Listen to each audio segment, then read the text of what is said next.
guys, welcome to Tamil story teller.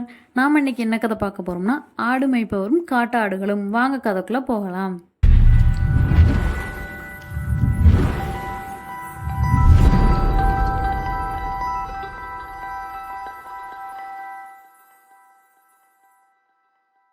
ஒரு கிராமத்தில் ஒரு ஆடு மேய்க்கிறவர் காட்டுக்குள்ளே போய் ஆடு மேய்ச்சிக்கிட்டே இருந்தார். அது மழைக்காலம்ங்கிறதுனால காட்டுக்குள்ளே நிறைய உணவு கிடைக்கல. அதனால் தன்னோட வீட்டு விவசாய நிலத்தில் விளைஞ்ச புல்லை போட்டு ஆடுகளை கொஞ்ச நாள் வளர்க்கலாம்னு நினச்சாரு. அந்த நேரத்தில் சில காட்டு ஆடுகளும் அவரோட மந்தையில் வந்து சேர்ந்துச்சுங்க. அதுங்களுக்கு தன்னோட வீட்டில் இருந்த சாப்பாட்டை கொடுத்ததும் அதுங்க அங்கேயே தங்கிடுச்சுங்க. செலவே இல்லாமல் நிறைய ஆடுகள் கிடைச்சதுல அந்த ஆடு மேய்க்கிறவருக்கு ரொம்ப சந்தோஷம்.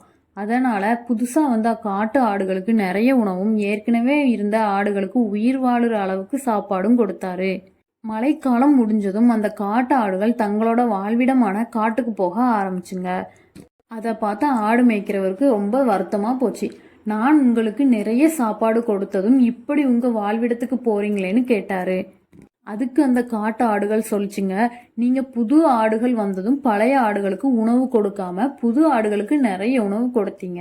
நாங்க உங்களோடவே தங்கிட்டா நாங்க பழைய ஆடா மாறிடுவோம். புது ஆடுகள் ஏதாவது இங்க வந்துச்சுன்னா எங்களுக்கு போதுமான உணவு கொடுக்க மாட்டீங்க. அதனால நாங்க எங்க வழியை பார்த்துக்கிட்டு போறோம்னு சொல்லிட்டு காட்டு பகுதிக்கு போயிடுச்சுங்க. புது ஆடுகள் வந்ததும் பழைய ஆடுகளுக்கு உணவு சரியா கொடுக்காம விட்டதை நினைச்சு வருத்தப்பட்டாரு அந்த ஆடு மேய்ப்பவர். இந்த கதையோட நீதி என்னன்னா, புதிய நண்பர்களுக்காக பழைய நண்பர்களை மோசமாக நடத்துவது விவேகமற்றது மற்றும் தவறானது. இந்த தவறை நீங்களும் பண்ண மாட்டீங்கன்னு நம்புறேன். இந்த ஸ்டோரி உங்களுக்கு பிடிச்சிருந்தா லைக் பண்ணுங்க, ஷேர் பண்ணுங்க, மறக்காம சப்ஸ்கிரைப் பண்ணுங்க.